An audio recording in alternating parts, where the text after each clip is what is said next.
jaajëfal leen ci ànd bi ngeen di ànd ak ñun mbokku internet yu 5M TV Sénégal jaa ngeen jëf ci teewlu bi.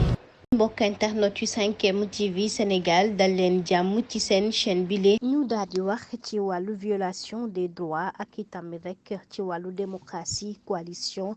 Diomaye président di na ñaaw lu nag moom bu baax a baax fi mu nekk nii kon Bassirou Diomaye Faye jamono ji la muy dundee itam rek jëm ci ni nga xam ni noonu la nekkee candidat te ñu rek war ko jox lépp loo xam ni droit wam la ci mbir mi rawatina élection présidentielle bi ak administration pénitentiaire bi. nañu dundee ak moom jëwriñ bi ñu denk wàllu yoon mu ni mbir mi sax fi mu nekk ni kon war na ci xoolaat bu baax a baax ginnaaw jamono ji Bassirou Diomaye Faye ni ñu ko téyee ñu ni kon nag bañ nañu sax moom mu daal di wax téléphone du am visite benn yoon kon ñu ni loole teguñu ko fenn leneen li itam rek ñu ni foofee nag ca chambre ba mu daal di nekk metti na ci moom ndax nag amul benn rek kaaraange jëm itam rek ci statut bi nga xam ni moom lay wuyoo ndax candidat la ci élection présidentielle bi loolee kon war nañ ko mën a xam ñu ni lekkam sax pour mu jot ko problème la jamono ji moom nag Bassirou Diomaye Faye mu mel ni acharnement dëgg nag lay dund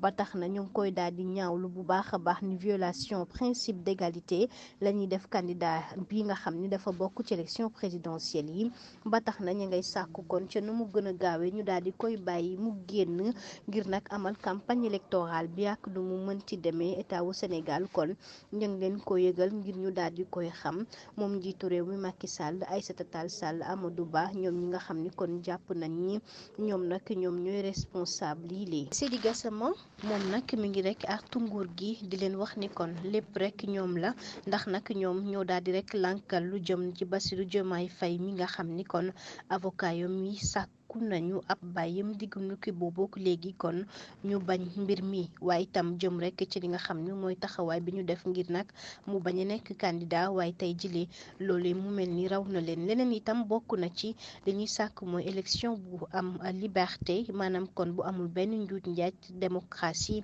daal di koy lal ndax nag fi mu nekk nii taxaw nañu temb ci kujje gi ñi nga xam ne kon ñoom ñoo nekk ci kaso bi rawatina Bassirou Diomaye Faye kon ñu bañ rek mu daal di amal campagne Bassirou Diomaye Faye ak képp koo xam ne jamono ji kon dañ ko tëj jëm nag ci wàllu rek entreprise u état ci parti Pastef bi fi woon ak itamit rek jàpp bi nga xam ne jàpp nañ leen ko ñoom nag membre ak njiit yi nga xam ne ñoo nekk ci parti bile dañ leen war a bàyyi rek nag